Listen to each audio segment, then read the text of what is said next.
tap. He went by a half according to this here in the telegraph. Epitaph. Hello racing fans and welcome to another edition of Handicappers Corner brought to you by the Derby Barn Grill. I'm Mike Eds along with Drew Forster. We're going to go through BC Cup. Yes. It's going to be a great day. 9 races on tap for the Monday program. First race goes at 12:50, so now we're earlier than usual. Yep. We have 9 races, 6 stakes races, almost 400,000 being up for grabs for some pretty nice horses running today. Yeah, you want to get out there early too. The first race is a nice race, an allowance race, and it carries on from there right into a stake. So you don't want to miss the first couple because of the post change. The early post. So and actually, we're getting HRTV's betting into the first. That's right, 6 half races. a dozen races. Yeah. So the pools will be larger than usual with HRT with it being a holiday in Canada but not in the States. So HRTV leading some product will be going alongside like Saratoga, which is cool. On Monday, it was one of the only other tracks. So you'll see the pools being a lot larger than normal. So and it should be good pools as well. With the they got it's gonna be great live crowd. Yeah, and great full fields. Like they're big fields, so they should be really good betting races. We'll have a good live crowd too. Should be a lot of fun. Always BC Cup is a signature day on the calendar. Let's get right into the first half of the early double. Going to field a 5 and allowance race. A nice. I think you'll see these horses running on Labor Day and thanks to Randall Plate on Labor Day, and a lot of these horses are prepping for that race. Got to field a 5 to go a mile and a 16. I'm going to go to the 3, Mysterious Soul. His comeback was a very good one, considering he'd been off for 6 months. Liberty Cap had been off as well. It was kind of an oddly run race. I think those 2 horses are the horses in here. There's no real speed in here. And I think Mysterious Soul or Liberty Cap, whoever takes the initiative leaving the gate, will likely win the money. But I'm going to go to Mysterious Soul to show a little bit more pace, and actually he broke last and then rushed up. He was last by like 8 lengths. All of a sudden he was on the lead after the opening quarter because they were dawdling in 25 and 1. But still, as I said, it was his first race off a lengthy layoff. So I'm going to maybe take him to turn the tables on Liberty Cap, and I put the 4, Francer's Finest, in for third. I saw it as 3-5-4, but we got a streaking Talkers Charm in here too. He's doing good too. Tough call with him, but he's sky's the limit with him right now. He's going good. He is rolling. I put Liberty Cap on top, as you mentioned. Those 2 had been off for some time, so I saw them as interchangeable. But I did put Liberty Cap on top. I put Mysterious Soul in second, and I did put Talkers Charm in the 3rd spot because he's a streaking horse. He won for 8, then for 10. Jumped up, looked like he was a little bit over his head for 25, and ran down the lane very nicely that day. A nice final kick. He just keeps running in 144, and it's going to put him near the money in a race like this. It is. 144 is going to be right there, so I don't mind Talkers Charm at all. I got 5, 3, and 1 in the first on BC Cup Day. Now we get stakes. In the second, here we go. The nursery, 2-year-old boys going 6.5 furlongs for 50,000. And I've gone to the 8, another likely favorite out of the Troy Taylor Barn, Deviance. Just the one blemish on his record. His first start, he ran second. Came back, won a maiden special weight around 2 turns. Came back, won a stake around 2 turns. I think that gives him a big advantage. He's ran around 2 turns twice. So I see that he's the only horse in the race who's done that. So I see that being a big advantage to him. In the second spot, the horse I have in third also did. I put Shingen Sky, in the second spot. Made a nice move last time. Looked like he was maybe going to win it. And Deviance just got the better of him. But that was his first time going around 2 turns, and it was a very game effort. So I got Shingen Sky in the second spot. And in the third spot, I put All That It Means out of the Craig McPherson barn into the Anita Bolton barn. And a nice second behind Holiday Babe, who won a stake the race after that. So I got All That It Means in third. Another horse who's ran 2 6-furlong races, so I see that being an advantage. I have 8, 6, and 7. Yeah, I like your top 2, Deviance and Shingen Sky. Certainly look like the horses. Deviance is just... He did as much as he needed to do to win. And he was kind of clowning around a little bit, I guess, and let horses come up to him. And then once they got up and passed him even by a nose, he dug in and it was drawing away again. Like he does just as much as he needs to win, and he's a good little horse. And I like the post. The outside's perfect for him. It gives Aaron a lot of options just in case there's a crazy pace. But Deviance for me, Shingen Sky, big improvement from start 1 to start 2. I think if he would have got more of his first start going 3.5, he might have maybe made Deviance run, but I think Deviance would have kept going. That's the thing. Deviance was going to do as much as he needed. If he had needed to run a 118 flat or 117 and change, I think he would have. And it's just that he just just looked Does like what a he horse has that to do, did what yeah. he had to do. And I put the 4-horse, Son of Tiago. I've been impressed with this gelding by Tiago. Works are brilliant. Nice final work in a minute. Yeah. That was good. And I know the Barnes thinks he can. Pretty nice horse. Had a little hiccup in his training there. He was actually entered in a race and was scratched. But I like the comeback work. Enrique Gonzalez rides. Going to give him a shot for third. I want 8, 6, and 4. All right, on to the third race. I got some maiden fillies and mares here. We'll take a little break from the stakes action. Get the only other non-stakes race. Actually, the endurance series is the other one. But maiden 5 granders. The 8-horse Blue Minnow in here looks really good. Yeah. This horse will likely be a heavy favorite. Back-to-back runner-up, actually a whole pile of runner-up efforts in a third. This horse is running good races, and just ran into a couple of toughies last time. Pace scenario was favorable for her, but didn't run off. I just don't see a whole lot in here. I think she's your horse. Richard Hamill rides, put the 6 Runaway Charm in for second. She went the fast fractions, but didn't finish all that well. 22 flat, 46 and 1, and was really tired in the stretch, but I'm sure she'll get a lot out of that. You look at her prior 3 starts, she didn't do a whole lot of running, but she'll move forward, I think, so I like her a lot. I think you need both of those 2 horses. I put the 4 Vendella D in for third for Mike Anderson.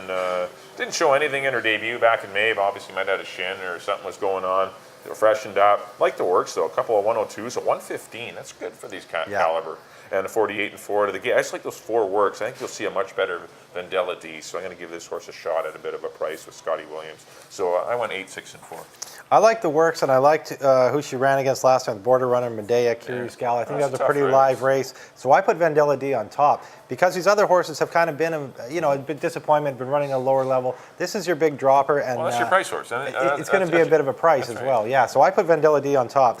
Blue Minnow, as you mentioned, your likely favorite in here. I have her in second, and Runaway Charm. No value with those 2, but I mean, they're likely the horses to be. But the value is definitely probably with the 4 horse. But yeah, I like Vendella D. So I went 4, 8, and 6. On to your 4th race, the 2-year-old fillies, the BC Cup debutante. And I've gone to the 4 Architecture, another one that's your likely favorite in here. Ran twice, 2 seconds, 1 behind Deviance, 1 behind a very impressive Ole's Miss. That was in a stake, the Boulevard Casino. Now she gets into a restricted stake where obviously she's not going to run into those horses. So I think Architecture is your horse to beat here, coming out of a very live Dino Condolinos barn, and a filly whose numbers are improving. Everything seems to be going the right way. Everything seems to be pointing towards Architecture. The second spot, I put Lady Strike. Ran in that first 2-year-old race this year, got a nice buyer for it behind Hated You Notice and Deviance, and came back and made no mistake in her second one. Didn't bother giving her buyer in the next one. Yeah, that's kind of odd. They didn't get a buyer. I know. You get a buyer for one, not the other one. But made no mistake in her next. I thought that was a pretty impressive race. Went down a decent time in 39 and change. I got Lady Strike in the second. The third spot, there was many options to go to. I really like those top 2, and I looked at a few different ones, and I ended up landing on Space Junk out of the Greg Tracy barn. Ran once and won for maiden 30, but it was a game race. Got headed and kept fighting in, and hung on to win. So I like that. I like the breeding, the Cape Canaveral. Got a good number for the distance, and Greg Tracy has very strong numbers with 2-year-olds. So batting at 29% with 2-year-olds. So I put Space Junk at the third spot. I got 4, 6, and 5. Yeah, I got no arguments with Architecture winning. This filly ran against the boys first time out, going 6, hooked into Deviance, who's the top colt, probably going to win race number 2 today. Then came back against open fillies, got beat by a U.S. bred called Ole's Miss, and gets in against BC breds, considerably easier assignment for Architecture. Yeah. She's done everything right except win a race. Unfortunately, she's a maiden, but she's the best in here, it looks like, by far. I'm going to put the 3-horse Quiet Finality in for second. I was pretty impressed with her runner-up effort at Cougarville. The fractions were quite slow, but I thought they finished the race pretty good. And she kind of ran to her works finally, because her works going into her debut race were very good, and she ran so poorly. But she certainly learned from that first start and improved noticeably from start 1 to start 2. And I put the 6-horse Lady Strike, was first-time Lasix, as you mentioned. Speed makes her dangerous, and the barn makes her dangerous. Good works, and it looks like the best. I didn't really see a whole lot else in here. I guess I can make a case for Space Junk, but Balancing Dancer's not a bad I don't mind Balancing horse. Dancer either. Portray the Vision. That looks like a horse that's always running well at the end, too. You're looking for super effectiveness. But Architecture is definitely your horse, the 4-horse. I think she's a key. Some of the outside horses, too, just to mention quickly. I know SL Express and the Van Overshot barn, they're high on that one. And Habita gets Mario Gutierrez. Mario Gutierrez back in town for BC Cup Day. That's great to have Mario. Yeah, he's riding 4, I believe. Yeah. So, this horse you can make a case for, too. Ran away from a live CF Suvan and three-way trade who came back around second in the stakes. So you can make a case for Habita, and having Mario aboard will not hurt. Hey, did you notice gets blinkers off too on the outside? Just didn't draw very well, but she didn't get beat very far at all. He's missing architecture. Yeah. So it could be the best of the rest. She was freshened up after winning too first time out. All right, fifth race. Is it me or is it you? Go ahead. You start the Stillers, Jay. All right, the Stellar J, 3-year-old boys going around a mile and a 16th, which is going to play a factor in here for $50,000. That's what I was looking for. I landed on the 3 Go for Guinness. I thought there was a nice fourth behind Shooting Jacket, Bluegrass Pride, Major Dundee. Yep. 3 horses who aren't in here. It got a big number the day he broke his maiden, came back, run second to Bluegrass Pride. He has gone long this year, which that's why I landed on Go for Guinness. Gets a nice switch to Amadeo Perez, who's been very hot of late. So I landed on Go for Guinness. Tracker, another one that figures to be a handful in here. He's another one that can go the distance. He was stakes place last year behind Glencoe Kid and Step Up. And he gets Mario Gutierrez, as we mentioned. Mario back in town. And over the years, I know Mario and Barb Heads have had a lot of success together. He rides her horses very confidently. So he's one to keep an eye on. And the third spot, I put kind of a streaking horse, Michael's Glory. He's been running for cheaper for 10,000, 15,000, but has been on a roll. And in a 3-year-old race like this, he's also got a nice number for the distance, skimming out of a Pangborn mare. I don't mind Michael's Glory. He's kind of the now horse. He's a hot horse right now. He's on a roll. So good friend of the show, Wayne Oliver, owner, him and Blair Law. And John Snow's barn has been absolutely on fire. So I put Michael's Glory in third. I got 3, 6, and 2. Yeah, I've gone to the 6 Tracker. I just see a pile of speed in here. I think the pace scenario is going to be quite hot and heavy. You got a couple on the outside, and Ruby's Victory and Stole It. You have Storm and Rebecca likes to lay close. SR Rocketman has speed. Go for Guinness usually is right up on the lead and Step Up down the inside. This one is going wire to wire impressively in 16 and change. Yeah, you can make a case I just for see a whole lot of pace, and I'm hoping Tracker can get away from it. Sit 10th, sit 9th, and whatever. 7 or 8 lengths off the pace, and that could be the winning spot. I'll have another ride. Yes, and he was gelded prior to his last start. He did not get a great trip. He was 3 and 4 wide the whole race. He got beat a length to Storm for Becca. I think now with the race under his belt and with equal trips, I think he's a better horse. And he's definitely bred to run a little farther than Storm for Becca is. And maybe that's why this horse will get the distance. We'll see. But that's why I'm going to take him over Storm for Becca. But most of the family do only sprint. They don't really run long. That's what scared me off. He's running well. He's just running so well. Yeah. Storm for Becca. He's already 3 wins from 4 starts this year. He's an improving horse. All in allowance races. He just wants to. I know. He likes to win. He didn't flop in the stake. He ran 4th. He didn't run bad by Proud Victor. But I just have distance. He may have distance limitations. We'll see. And I put the 3 horse Go for Guinness. I definitely like him in for third. He's been running against the top horses, Bluegrass Pride and Shooting Jacket. I mean, he's the one that's been competing in the tougher races. So I think this horse is definitely live, as you mentioned, and I don't blame you for picking him at all. I went 6, 5, and 3 in the Stellars, Jay, on the 6th race. This is the BC Cup Dogwood 3-year-old fillies going a mile on the 16th. I ended up on the 2 Touching Promise. Pretty impressive maiden score. She's certainly bred to stay the trip, being by Belmont Stakes winner Touch Gold. And she did run 4th going along last year against the boys in a maiden race, and then flopped. Only got beat 3/4 of a length that day too. Yeah, I kind of flopped in the slop. Their 2 worst races are in the slop, I think. And she got back on a fast track. Blinkers off last time, which was a big key. She was way better in the paddock. She's usually been a little hot, but she was calm. The blinkers off seemed to really work. She was entered a couple weeks back, which would have been a great prep, but she had a bit of the cough, a virus going through the barn area. Yeah. But she's come back to work well. Aaron Greider worked her, and at least he's been on her, and that's a positive. Yeah, so I'm going to try Touching Promise. He was very happy with her when he worked her too. Because I think this is a very, it's a soft. This race it did not come up tough, and so I think a horse like this, just coming up from maidens, can win the race. I put the 6 Bamboo Dream, who on the improve. 2 of her last 3 starts are a lot better. I know they were the sprints of the 6.5 furlong variety, but I liked what I saw in those races. She's showing a little more of the life that we saw out of the stakes winner last year when she won the debutante. So I'm going to give her a shot. Hopefully she can stretch out and go long. And I put the 9 Locket for Frank Barabee and Ernie Braithwaite. The Braithwaites, always big contributors in the breeding industry, and have done very well. And Locket, if she can overcome the outside post, she can win it too. She wasn't disgraced against Lady Henrietta and Bamboo Dream, and she's certainly bred to run on. She is the one horse in the race by Rosberg, got a Labelle Creole, which has distance written all over it. She's not a big filly though, but still a filly that can win today. So I went 2, 6, and 9. I like Touching Promise. I agree. I got Touching Promise on top too. Got a big number for that maiden score, as you mentioned. Blinkers off. Change. That was big. Yeah, 16 and 4, and got a 77 buyer, which absolutely jumps off the page in this field. In second, I put I Want a Duster. She had kind of a rough trip I left her last time. I had her third, and then I crossed her out, and then but I can see her running third. Because there is in there. In this race, as with the boys' race, you can make a case for a lot of them. I like the fact that she's proven at the distance. She doesn't mind running long, and that's what I see the big question mark here is who's going to go long. The race last time was actually better than it looked, and I think she could have been a lot closer. She had a bit of a rough trip. Kind of trying to close into slower fractions and whatnot.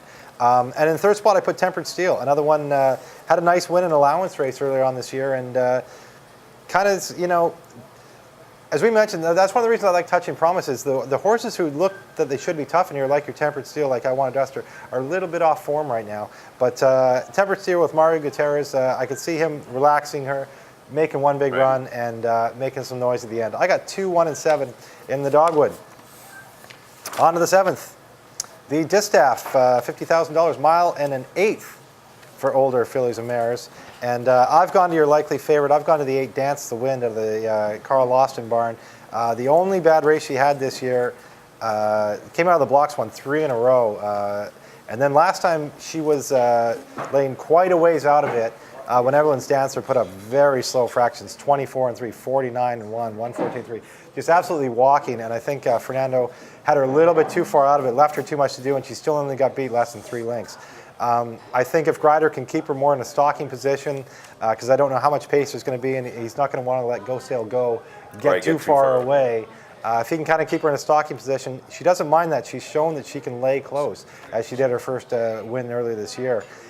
So I got Dance the Wind on top. I put Go Sail Go. Those are your 2 horses that look to be the handful in here. They're the 2 that looks tough. Go Sail Go had a nice second her first start at Hastings, then came back and absolutely crushed the field in Seattle, winning by 5 and going in a good time. So those are the top 2. And in the third spot, I put Orchid Silver, another one that seems to be a little bit off form. Wasn't beat too far last time, but she's another one that will get the distance. She's proven that. She won the Ballerina here, going this distance. Nicely weighted. So, and she did 13. kindly weighted for 13 for a filly who's won the biggest race here for mares. It was 2 years ago, but in with 13. I imagine that will probably turn into 14 or 15. Once, but pound Eliodora. Still gets a nice nice weight break, and that's why I got her in the third spot. Going to mile and eighth, weight is going to play a factor. So I got 8, 2, and 3 in the Distaff. Yeah, I think it's 2 and 8. I mean, well, I've gone to the 2 Go Sail Go. I think she's the best filly in the race. She ran big in Seattle, and I'm hoping she's not just the Seattle horse, but I don't think she is. She ran huge 2 starts back against Turlani. She just got caught up in a pace that cost her, and she got beat. It's as simple as that. But I don't see the pace scenario being hot at all. I see Dance the Wind maybe falling victim to another pedestrian 49 opening half, and I just don't see who's going to go. I mean, Go Sail Go's definitely going. PS Touchdown, they have to rate her, and Queen's Vickers out of the Robbie Anderson barn isn't going to go with Go Sail Go. No. And there's really not much else to go with. I think Go Sail Go gets an easy lead. I put PS Touchdown to rate and be in a good spot. She's had a couple of unfortunate trips. Definitely was best in that 25,000 claimer last time, but doesn't show that she was in trouble, but she was. She was best. She would have beaten Ouch and Dashing Daisy and Queen's Vicar easily with a clean trip. And Dance the Wind, you have to respect. She's a cool mare, and I just worry about the pace scenario, and that's the only reason I've left her in the third spot. But I went 2, 6, and 8. On to the BC Cup Classic, a mile and an eighth. The big one. $75,000. I've gone to the 8 Wildcat. Obviously, I've been running against a tougher company. This horse is hooked into Shrug, Herbie D, and last time was a very unlucky second behind Liberty Cat. Had lots of trouble, was stuffed in behind those slow fractions. It was an oddly run race, and horses were getting shuffled back. And he was moving up and then changing, going back. It was like a Meadowlands harness race where they go from last to first. It was like it was the oddest, and it was like Wildcat was the one that got left covered up and boxed in, out in the cold, and really didn't get out till late. So I like him to win it. Put the 2 horse Brass and Gold in for second. I think he'll like the distance change. he would have been right there with Stormy for Becca. He got in a ton of trouble that day. He was stopped cold at the quarter pole, and he's worked brilliantly. They've been trying to get a prep race for him to go long, but they haven't gone the non-2, non-3 allowances, and or haven't been offered or haven't gone. But he's had to work up to this race, and he looks like he's going well. I put Trick of the North in for third. Classy old 12-year-old. Got to give him some kudos for just being still at the racetrack, let alone being a 75 grand stake. He won this race. When did he win it? It might even be off form. It's got to be in 2:10. He's an 8 or 9-year-old anyway when he won this race. But he has captured the BC Cup Classic in the past. And Robert Skelly knows him well. He is the one horse that can and quite enjoys a mile and an eighth. I know he's only 1 for 11 at the distance, but usually that's because he was running against True Metropolitan or crazy good stakes horses. And that's why he doesn't have more wins, but he's on the board in 7 of his 11 starts. And that's all I want him to be in this spot, is on the ticket. Looks like there could be some speed, and Skelly gets along with him well. And he did win the Robert Skelly was aboard for his Premier's win, part of his $450,000 in earnings. So I put the old guy in for third. I like that. Grandpa, we call him at the moment. I agree with Wilo Cat. Been running in all the toughest races here this year. Been running very well, been running seconds. Now you don't have Herbie D, you don't have Shrug. It gets left to Wilo Cat. I think it's his race to lose. In the second spot, I put Stormy Canuck. He's coming out of a $25,000 race, which Golden Triumph went 1:15 and 4. And I don't think that the distance is going to be terrible for Stormy Canuck. I think that, he's probably going to get a nice stalking trip, and maybe could make some noise in here under Amadeo Perez. Amadeo knows him well. He was on that trip last time, just behind Golden Triumph. And a race that, for a stake race, because it's restricted, isn't horribly tough. No, it's not tough at all. And after Wildcat, it's really a lot of 25 claimers. Trails off a little bit. That can hit the board. Exactly. So I got Stormy Canuck in second. And the third spot, I put a horse, it was only 1-3, just got rid of his conditions, but it's El Capone. He's out of the John Snow barn, the very hot John Snow barn. John Snow's got, obviously, the favorite here, Wildcat, as well. And is hot right now. Has 2 wins in a row, and as I mentioned before, he gets Mario Gutierrez, who that's not going to hurt him at all either. So I got 8, 9, and 1 in your BC Cup Classic. On to the nightcap, the BC Cup Endurance Race, the starter handicap for horses who have started for 8,000 or less in the last 2 years. And this one is going to have maybe your heaviest favorite of the day in Tommy Danziger, who dropped down the $7,500 level last time to get eligible for this race. It shows that he only won by a half a length, but he was very much in control, ran a very good race, ran in relatively quick fractions. He won the Canadian Derby. He's proven that he can go this far, 1 mile and 3/8, and he's your horse to beat. If he does get beat, it will be by Goldfire. I feel the 7 horse who I have in the second spot. He's the one just got beat a half length by him last time, dropped in, and he got eligible for this race too.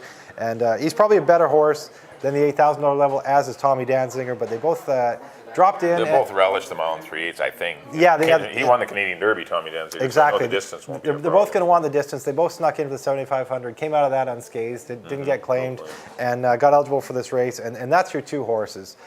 You can almost interchange them. Tommy Danziger is going to be your heavy favorite, but don't be scared to bet Goldfire either. I would have 2 on the ticket.